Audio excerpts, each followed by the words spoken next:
Hi, welcome to the Obachanchatter, and I'm here with you this February the 15th, 2024 to recap Real Housewives of Beverly Hills, Season 13, Episode 16, Diamond in the Rough. We start off this episode at Annmarie's home with an event planner. Already, Annmarie's doing her first event. Um, So she's talking to the event planner. Then we go to Crystal's house, and at Crystal's house, her daughter's giving her a Mac makeover, applying too much makeup to her face. Then we see Dorit in the park playing with Jagger. They playing catch. So Annmarie is throwing an event, and she's working with her event planner, like I said before. So we have ERIKA. She goes to see her therapist. We saw her, they show a recap of her showing her last season talking with her therapist. So um she tells the therapist last week her life was all last year her life was pretty much over. Everything was the Tom and the legal cases and the money and everything. And now it's better because she's got residency, but she says she's still scared. And the therapist explains to ERIKA that the reason why she's afraid is because no matter what she did, she always had that safety net. And now that she no longer has Tom or the money, she doesn't have that safety net anymore. So I thought we was gonna get away from her and not saying anything about them damn diamond earrings, but lo and behold, ERIKA, she lets her therapist know she's still upset about the girls not apologizing to her in Spain. I'm like, get over this shit already. So ERIKA says she's got to let it go, but the hurt from the girls was just so much. And I put here, I'm sick of her with this whole thing. That's what I got. Yep, that's what I got on my paper right here. And it says, I said, get your own damn clothes, closure, whatever you need, and then you'll be able to recover. Yeah, do you get your own clothing? So anyway, we got Sutton and she goes to visit Santos, and it's so funny because she tells her assistant, I think his name is uh, Ari, I think this is his name. That they had Santos over there, and he like, that's not Santos. So she said, oh, I thought it was him. So she said she can't believe she has a horse. It makes her feel like she's a kid again at her grandparents' farm back in Texas. So she said she's ready to ride him. So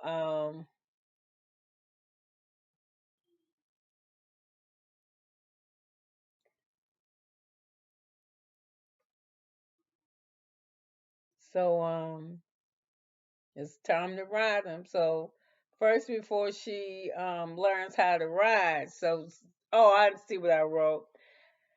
She's ready to ride Santos. She said pretty much like her date. She said I like to date him first before I ride him.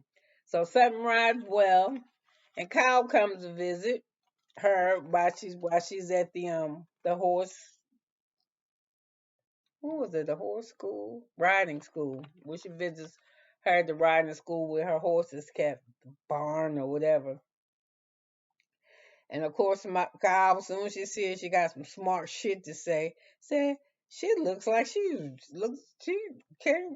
can Sutton really ride? Like Sutton would lie. Sutton said she used to ride a horse when she was little, and she said because she's riding that horse like she rode that bull when we went on vacation. And you see Sutton, they show a clip of Sutton riding a bull, and she damn near falling off of it. Santos is a beautiful horse, y'all. He really is.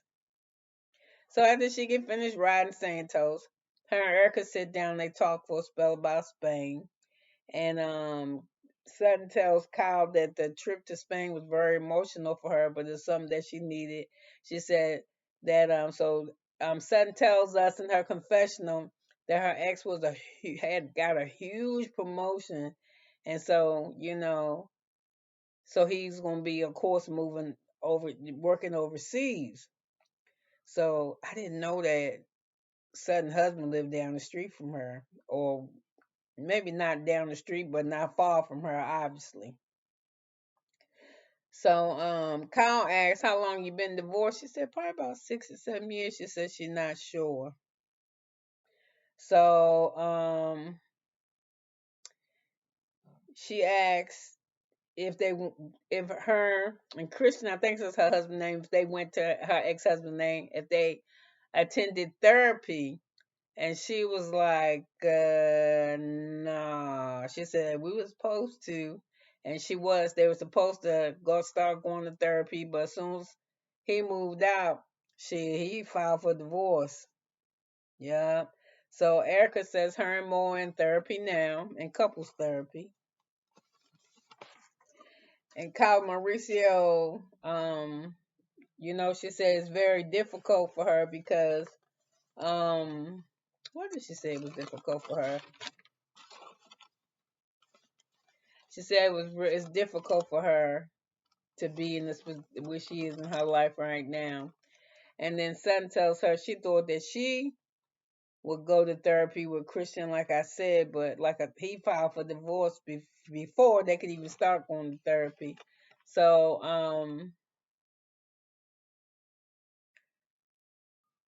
Kyle reveals that what she's learned is that her and Mo have both been working a lot, and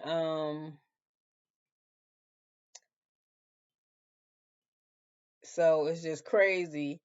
And she says that pretty much she done all the sacrificing she doing in her damn marriage. She said she sacrificed everything for Mo to be able to do the things that he does, or that they're able to do. So she tells them that they had nothing. They just had the two girls, and Mo came home one day and didn't have a job anymore. I'm assuming he got fired. So they sat around and talked. And she said, hey, let's both of us get our real estate license. Now, I never remember Kyle selling any type of houses, but they got their license together. And I guess that's when Mauricio went to work for Kathy Hilton's husband, Kyle's sister, and his brother-in-law, his sister-in-law and his brother-in-law, till he got um, his own business off the ground, which is agency, which is real estate. So we hear Kyle, like at that last celebration or at one of the parties that they attended, that said that the agency started with 7 agents. Now the agency has over 485 agents. And I was like, damn, that's some growth. So anyway, Kyle was saying that I'm not making no more sacrifices, that we both need to make sacrifices. But Kyle was like, no, Sutton said, both of y'all have to make sacrifices. And Kyle was like, nah, I ain't making no more sacrifices. She said, Kyle tells Sutton that she wants Mauricio to give her the support that she gave him. She said her kids are almost grown out the house. I think Portia's the only one left. And she says she likes her time doing the things that she likes doing. She enjoys being independent. And when it's time when all the girls are grown and gone, she don't want that Mauricio's career is out of the hemisphere and hers is just still down here. She's like, that shit ain't gonna work no more. We either going to excel about the same pace or not excel at all. So we're now at Garcelle's house with her 2 sons, and she's doing GoFundMe, trying to raise $10,000 for Cyber Smile. And Cyber Smile, man, I don't know what it was. Cyber Smile has something to do about bullying. So her and Jax, I believe, are making a video because it really upset her. I think it was the season before last where he got all those bots or whatever, where he was being bullied online and she didn't like it. So the Cyber Smile asked if her and Jax would like to do a collaboration and to do a fundraiser. She was like, yeah, she'd love to. So anyway, after one Jax reads the held up whatever the script is, and the other son holds the script up. So they help. He's helping make the commercial. Said they made the commercial for the GoFundMe. Garcelle talks to Jax, and Garcelle talks to the audience too. And she tells us that she's very, very proud of her sons, that they're well mannered, that they're nice. And she got some nice ass sons, and they're very well mannered. She said they do good in school, and that she's very proud of him. So she looks at Jax and she says, "Well, Jax, you know what? You're 15, and you kind of show me a little bit responsible. So you want more freedom? I'm gonna give you freedom." So the Uber or Lyft, you can get the drives from here to there. They have or Uber teen accounts. She says, so from now, when you want to meet your friends, to go to one of your friends' house instead of me taking you, would you feel better and more mature if you went alone? And he was like, yeah, he's really excited. She said, but you gotta text me when you get to where you're going. So he was like, yeah, you agreed. And he said, well, you're getting better. And she said, I thought I was doing okay as a mom. He was like, well, just giving me something to look forward to. So when we're back at Kyle's house, and she's looking for a non-alcoholic beer so she can talk with Mo. They're sitting at the bar, and I'm looking at Mo, and I was like, damn, he looked tired as fuck. But he's still cute. He's still attractive. Still. So he says to her, listen. So I think it's ERIKA tells him, no. Which one is this? Says they make commercials. Man, I think Mo's cute. Okay, so anyway, they at home, get ready to have a drink. So anyway, we got Sutton, and Sutton looks nice. She got on jeans, a nice top, her Celine Dion bag, her little shoes, and she's going to meet Steve. This is her second date. And I really like him for her, and she seems to be attractive. And then Steve, like I know, she get $300,000 a month. He needs to be nice to her ass. So anyway, Sutton meets with Steve, and she tells us that Spain did her some good. She's realizing that what she endured over there, she needed to go through that process. So her and Steve, they meeting like at a bar, and I guess he sees her bag and sees the name, and he guesses. He says, "This is a Celine Dion bag," and he says he likes her bag. And I said she's dressed nice. They play a game of darts, and I am tickled to death when as they're playing darts. I see Sutton kind of just lean into his shoulder a little bit, and she kind of flirtatious with him, and I can tell that she's attracted to him. And while they're on this date, he says, "When are we going to go on another date?" So that's in the bag, and I think Sutton probably want to give him a little bit too, the way she acting. So Kyle and Marisa, we're back at their house again, and they're having a drink together. She's sitting at the bar, and ERIKA and Kyle tells Mauricio that she's happy that it's good that they go to see they see a couple therapists together. And he said, yeah, the sessions are good. She was like, yeah, they hard work. I mean, they're not fun. He was like, no, they're not fun, but we get to talk. So I put down here, I hate how Mo communicate. Cause just like to me, he feel like he trying to do his follow up of what he's gonna say based off what she's gonna say.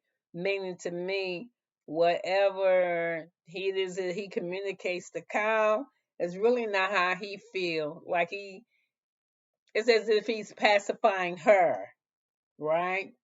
So I know Kyle ain't really feeling, but he said, marriage is hard. It's really hard. And he's been married to her for 27 years. And he says just getting harder. So Mo says he has 85 offices by the end of the year. He wants to have 100 offices open up, which means he's opening up 2 offices a month. And I'm like, God, that's why he looks so tired. So whatever the fuck it is he's saying, it ain't nothing Kyle want to hear. Cause when we see her back, even though and in her confessional, and I love that black with the polka dot with the white collar. They just look so regal to me. Those type of outfits when it's all black with white collar, maybe white cuffs, especially large cuffs that you can put a cuff link or something in. I like that look. I like her in that look with her hair pulled back. So Kyle said, "I'm not happy," and she says she's not gonna go through life not happy, and she says she's not gonna accept anything that she wouldn't want her daughters to accept. And I can understand that you want to be happy. So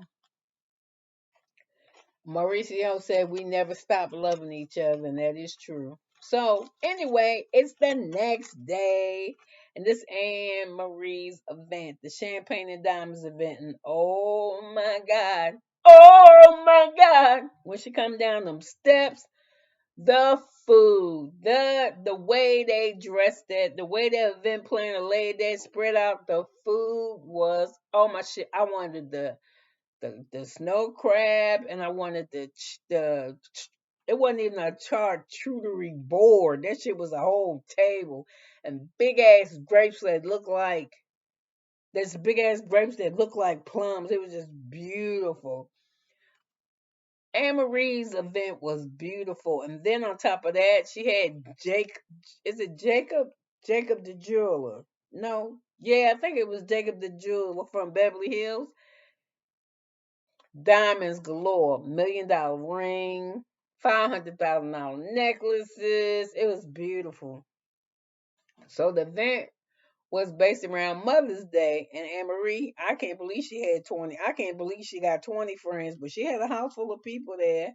And she had a gentleman outside, of course, with champagne or rosé.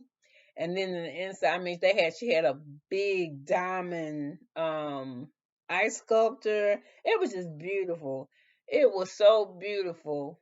But I can't understand why she's the worst dressed person at her own event. I don't know what the fuck she had on, some kind of orange. I'm sure it was designer, but it was the ugliest designer shit I ever seen in my life. um,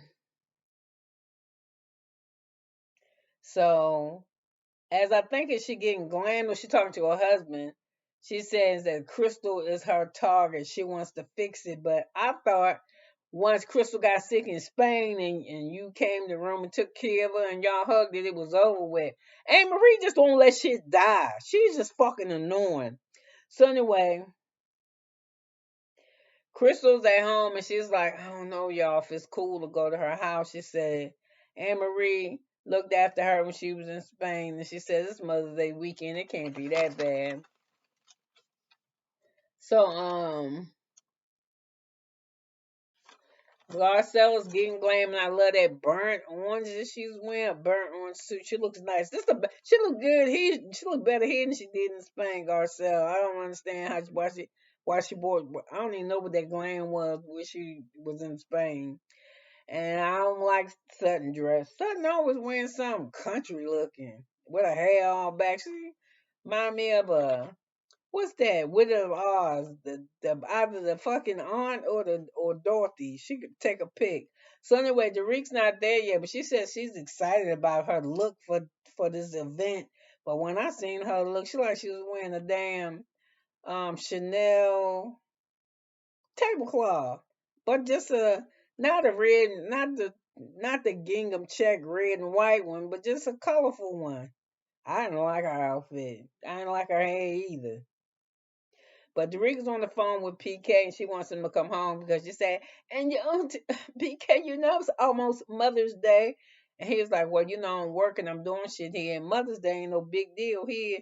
And she said, well, I want you to come home for Mother's Day. And he said, but you're not my mother. She said, but I'm the mother to your kids, though. So he said, okay, I'll try, but he lying, he won't. Because you can tell just how he answered. He ain't giving the fuck. Soon as she got the phone with him, he went and did whatever he was going to do in the first before she called, which was not try to come home. He was just gonna chill. So I got Anne Marie event really looks beautiful, but her dress is ugly. Garcelle looks nice. And I was like, how you be the worst dress at your own fucking party? So Jason the jeweler was there, and Kyle had on all white, and I love Kyle's outfit. I like Kyle's look. I did like how she was dressed. I think she was dressed nice. And when she walks up, they offer her alcohol, but she's like, no, no, no, thank you, no, no, no. But when she walk up in that place and she see them, Kyle love to shop. She like, what's going on? Where is it? Where is that? Where is that? But I don't think she buys anything. At least they didn't show show us letting her see her purchase anything. But they was trying on little shit.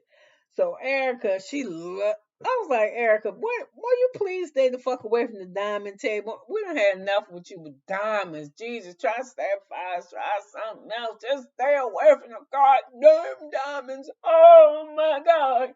Stay the fuck away from them diamonds, girl. So she puts the diamond on Garcelle's finger. I think it's a yellow diamond. It's probably think it's worth $1,000,000. And Garcelle said you had to do a blowjob every day. And ERIKA said I wouldn't mind it. So Annmarie and ERIKA talk. And Annmarie tells ERIKA, there was no resolution with me and Crystal yet. And I'm like, yes, it was, bitch. Yes, it was. So anyway, I'm like, you saved the damn dead. Crystal think you damn dead saved their life. So you do have resolution. And the crystal's coming to your house today, so she has to feel like there's some type of resolution because I would not come to somebody's home if I don't know how they're gonna play me. You know what I'm saying? If I think they're gonna fucking go off on me, I'm not coming to your house. So anyway, Crystal finally arrives, and Crystal looks the best. She looks wonderful in that red. She got her hair up. I ain't gonna lie, she almost looked like Mulan, the card, the. I'm not trying to be mean, and then I think Mulan was uh, a pretty car- cartoon character or whatever Disney character, and she reminded me of Mulan. I don't know why she just did, but I thought she looked really pretty. And she brought the ladies Mother's Day gifts, and I thought that was nice. I didn't know it was in the bag though. I sure would like to know. But Crystal shows up with Mother's Day gifts for everybody. So after Crystal arrived, and Sutton said she need a hand. She got flowers in one, bouquet of flowers in one hand, and she got a tumbler, a drink in the other, her favorite drink that she liked to make. And apparently she been drinking a little bit early because when she get there, she like, damn, I need a handrail. How these people build these houses and don't have no handrail? But she eventually makes it up the steps with no problem. So once Sutton comes into the spot, into the vent, she knows it's the jewelry too, and ERIKA's like, what did you buy, Sutton? What did you buy? Because ERIKA knows Sutton got a little bit of money. What did you buy? What did you buy? What did you get? So she was like, I'm just trying on some shit. Calm down. So Sutton, what are you spending? What are you saying, girl? Stay away from them diamonds. And I said, Sutton been doing some drinking. And did y'all see her with that vodka bottle pulling in that glass? And that lady was watching her, and she said, ooh, that might be just a little bit too much in the glass. So, she poured some in the sink. So we start sitting around. And ERIKA says she wants to talk to everybody. And I'm like, here we go. And she says that, the girls really hurt her. Blah, blah, blah, blah, blah. And she thinks, I think she has Crystal to herself. ERIKA has Crystal to herself. And she tells Crystal, thank you. Thank you for apologizing to me in Spain. I really, really need that. So then we got Annmarie. Everybody want to talk to Crystal. Annmarie wants to talk to Crystal. And I'm like, why is she bothered by her? So she go tap her. Can we go over here and talk? So she's like, so they go to the side, and while Erica and Crystal and are trying to talk, the other ladies damn near falling off the couch trying to see what they talking about, being fucking nosy. So she says, I just want to talk through our differences. And I said, I'm sick of Annmarie. And I was like, we could damn near skip her part, but I had to go back and put this part in my notes because I thought it was funny that Crystal was even like, bitch, please move forward. Crystal, like me, I thought we was dumb this shit in Spain. So she's like, she don't, but she believe if pigs could fly. What did she say? When pigs fly. Annmarie won't let this thing go until pigs fly. So anyway, I'm hoping this is the end of it. Because I said the only reason why she could have pulled Crystal to the side was try to get her some more camera time. Because I can't imagine no other reason. Because I thought the shit was done. And if it ain't done on the show, it's done in my notes. So I won't be talking no more about Crystal and damn Annmarie. So when the ladies all convene back together, which means after Kyle decide why Annmarie and when Kyle decides the ear hustle will be the brave one that says I'm going to get me a piece of cheese, but she really going to see if she can ear hustle to hear what Annmarie and Crystal are talking about. And by the time she do all that shit, they start hugging, and she's like, "Damn, I don't even want no cheese." So once the ladies get back in that little huddle together, Derek asked Sutton how was her second date with Steve, and she said, "Well, it was really nice." And he got home and he texted me. While I was there, he asked me when we was going on another date. And he texted me the other night and told me I looked really good in my jeans. And he said, also mentioned that we haven't kissed yet. So when when Sutton said that, Garcelle said, "Oh, that means he wanted a blowjob." So everybody started laughing. Even I laughed at that shit.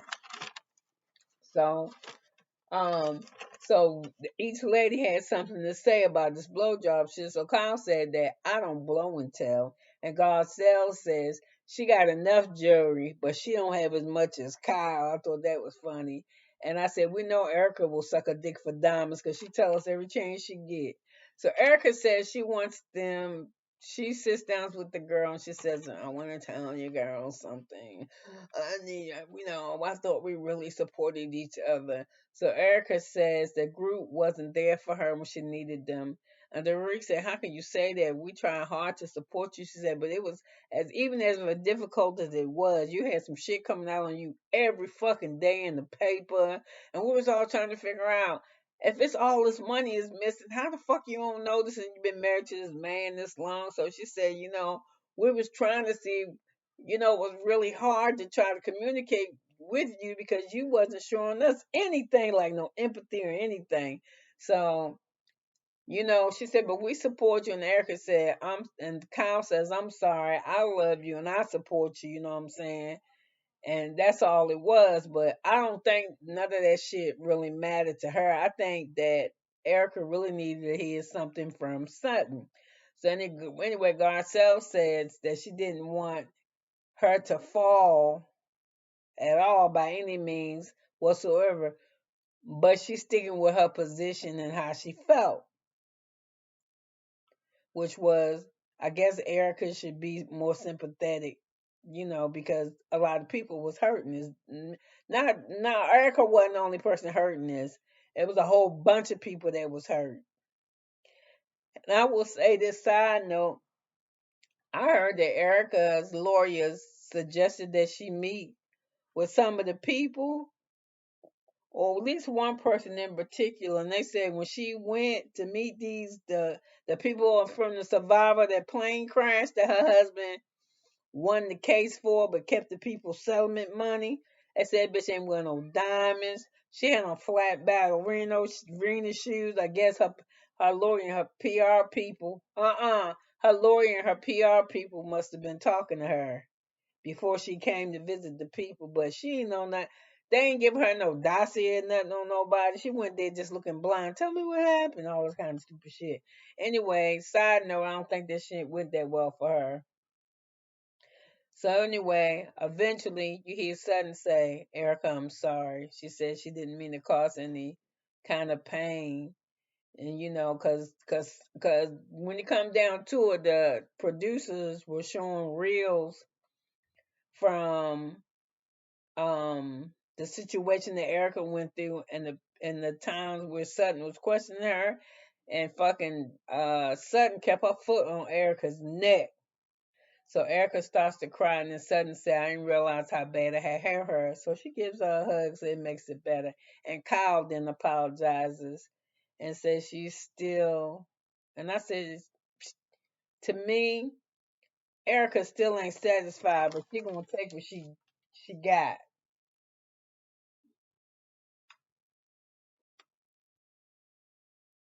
So anyway, she was glad Sutton ate that dirt that she put on her. Oh, you had to know something. Oh, something in the paper. So she was glad to get. Erica was glad to get Sutton's apology. Now she's good. Let's hope so. Thank God. Oh my God. And then the season, this episode's in. This this episode ends, and then we will start with our last episode next week, with Kyle like she having her white party, and she like she having it on the football field, and she is having Erica be her performance. I hope wonder if she paid her for it. So anyway, you could have been anywhere in the world, but you spent 31 minutes and 42 seconds with me, and I love it. Thank you. See you next recap.